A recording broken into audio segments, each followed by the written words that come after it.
These are the Kinera BD005 Pros. This is Kinera's latest offering in the budget lineup for $40. And for a Kinera, and actually just an IEM in general, I think they're quite decent. And that's saying something coming from Kinera. And yeah, so disclaimer before we start the review, the Kinera BD005 Pros were provided by Fiio. We had to pay for the shipping and customs though, so that costed us like 23-ish US dollars. And we only agreed to do this review because they allowed us to say whatever we wanted to about the Kineras, and they did not provide any talking points whatsoever. We were allowed to say whatever we wanted about the Kinera BD005 Pros.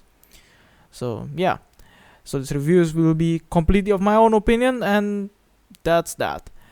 Now, short TLDR of the BD005 Pros, they're a V-shaped IEM, hybrid configuration, 1BA, 1DD, absolutely gorgeous shell, and I think for a Kinera they sound okay. I mean, that's kind of rich coming from a product from Kinera, cause with my history of Kinera, I was one of the first persons to, or one of the first people to pre-order the Kinera Idun.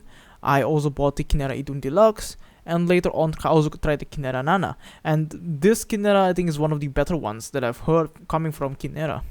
And they are quite departed from the sound, normal house sound of Kinera, which is more of a like a neutral bright signature. This is more of a warmish V-shaped signature to my ears. So yeah, so we'll just go straight into the bass of the Kineras like we usually do. And the bass on these are definitely emphasized. There's more sub bass than there is mid bass. Sub bass, it has quite enough slam. I would like to have a bit more, and especially because it feels a bit blunted.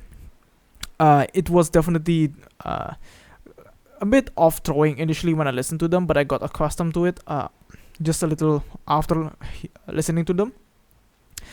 Mid bass punch is definitely also there, but it's not the most punch I've heard in terms of mid bass, and they also have this sort of blunt sort of feeling to them, which I don't quite get why it's there. But yeah, it kind of feels like the T2 pluses, but on a lesser degree. They're not as bad as the blunt on the T2 pluses. So if you feel like the T2 pluses were just a bit too blunted, these are a bit more snappier than those are. Overall speed though, the BD005 Pros bass are a bit on a mid to slower speed. They're not the fastest bass in the world, so if you listen to very fast music, you'll be left behind a bit. And speaking of that mid bass does bleed into the mid range just ever so slightly. It doesn't annoy me as much. And we'll just talk about the mid range now, which is because of that mid range bass bleed has some weight in the lower mids, but the lower mids are a bit more distant in the mix. I think they sometimes feel a bit hollow, but they're not hollow in the sense that they will just feel weightless. It's just that they're very distant. I don't know how they were able to achieve this. Usually if sounds are distant, they usually lack body in the lower mids, but the BD005 Pros here just don't. So it's kind of unique in a way. The rest of the mid-range though, there's not much for me to complain about. The upper mids are more of a safer tuning. It's not very aggressive, but if you wish for that little bit more crunch or something, if you like violins especially, and you like how aggressive violins can be, they are a bit more soft on the BD005 Pros here. Overall separation I think is average at best. Detail retrieval though is quite good, which is surprising. Detail is not as forward as other IEMs in this price range or normal, more brighter tuned IEMs. The mid-range on these have detail, but they're not as forward as other IEMs can be. Now, when we talk about the treble region now, the treble of the Kineras are a bit emphasized, but not by much, and they roll off very early. They roll off at like around 13k, which is quite surprising. I have not in recent memory heard an IEM that rolls off this hard at 13K like the BD005 Pros do, which might be a downside to some if you have music that goes well above 13K. Most of my library of music doesn't have a lot of music that goes like above 13K in terms of sound, so I'm fine with that. But you might have, so if you're looking for that extra treble extension that then these are definitely not for you. Treble speed also isn't the greatest. I think they're just okay. Detail and separation of the treble is also quite nice, although I feel that the treble is a bit more on the softer side. Sibilance is a bit softened on the BD005 Pros.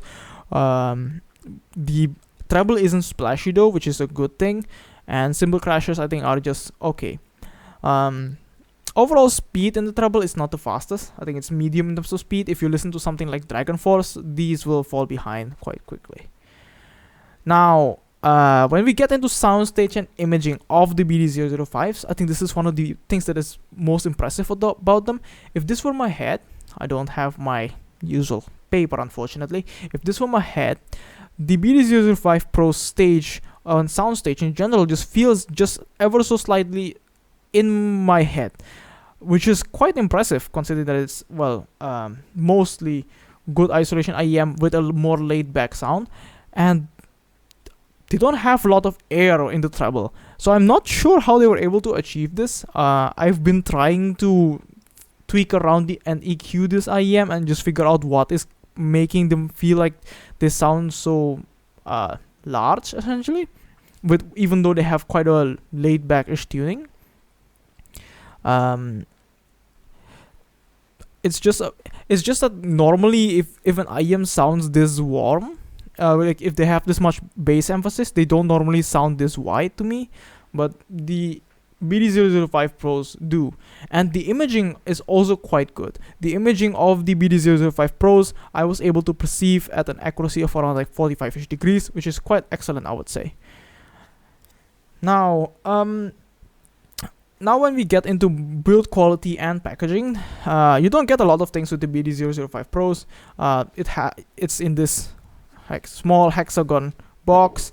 You get this like social media card whatsoever. They have like QR codes and whatnot that you can scan to get to the social media sites. You get a small manual. You get some stuff. There were ear tips and the well, actually just ear tips in these, and the cable and the IEMs were in this case. This case I think is pretty basic case. It does its job. It will not be waterproof. It will be water resistant maybe, but it will definitely not be waterproof. The ear tips that you get in 3 sizes, but the ear tips are a bit on the smaller side in general. They feel like the ear tips that you get on the Shozy BG, and they're quite supple and nice. I think I actually quite like them. They're a bit more flat shaped compared to the normal IEM ear tips, which are shaped like this, which are more rounded, half circle-ish. They're a bit more flat in comparison, but they fit me quite well, so I'm no complaints, and they're quite soft. So yeah, now that we have the box out of the way, the IEM in general, the build quality wise, the shell itself seems to be either 3D printed or using resin. I forgot to ask Hi-Fi Go or Kinera what this shell is actually made out of. It's semi-translucent. It has, you can see the BA driver here, and they have gold flakes on the faceplate. I think they look quite nice. There's a big ass fan on the back. I don't know if it actually does its job or not. Isolation seems to be a bit lower than I expected, but considering this big fan, that's probably why. There are no other fans aside from that fan, so I didn't want to play around with that fan in case that it is actually very important to the dynamic driver I assume the fan is for, and that because that might introduce driver flex, and I don't want to ruin the spare. Right. And the connector is a 2-pin 0.78 mil connector, no issues there. And yeah, the nozzle is a bit oddly shaped. It's a bit short, although this IEM is shaped in a CIM form, and it's very comfortable, by the way, and it's also quite lightweight. The nozzle is a bit short, so this is more of a shallow fitting IEM. But the ear tips that came with them, because they're a bit more shallow insertion, I had to one up the size, and because they're also a bit smaller than the usual ear tips that you get. So you might want to take that into consideration. You might have to tip roll these in order to get a proper fit. The cable, not a lot of things to talk about. The cable from the splitter down is, I like this cable. It was very supple, not a lot of microphonics. But from the splitter up, for some reason, it's a bit more stiff. And it also has like a mind of its own. It doesn't really want to be bent into multiple directions for some reason. Yeah, not really a big of a fan from splitter up for this cable, but at least the ear hooks are they don't have wires in them, but they're pre-shaped, so they fit my ear quite well. They don't annoy me as much, especially as a glasses user, and I don't have much more complaints than that. The microphone I'm unable to test currently because I don't have any devices which support the RRS, so I'm unable to currently check whether or how good the microphone on these are. The jack is an angle jack. I like that. It's gold coated. No problems with the jack whatsoever. Right. Now, short comparisons. The BD005s versus the Tin T2s. The Tin T2s win technicalities in technicalities, like no questions asked. They have way faster, they're way faster in general, the Tin T2s. They have better detail, and the Tin T2s are in general more for a neutral bright signature. So if you like that, you might want to get the Tin T2. If you want pure technicalities, I think you should get the Tin T2s also. But if you prefer tonality and you like the fit and look of the Kineras, I think that's where they come into play. Now, aside from that, I'll also run you down a comparison with the Tin T2 Pluses. And against the Tin T2 Pluses, I actually prefer the bass on the BD005s. The BD005s just feel a bit snappier. They don't feel as blunt as the T2 Pluses. The speed of the bass in the T2 Pluses does feel a bit faster than the BD005s. But they just feel more blunt on the T2 Pluses. I'm not sure whether or not that's the correct term for that. In terms of mid-range, lower mids in the T2 Pluses are a bit more forward. They have similar weight to the compared to the 005s here.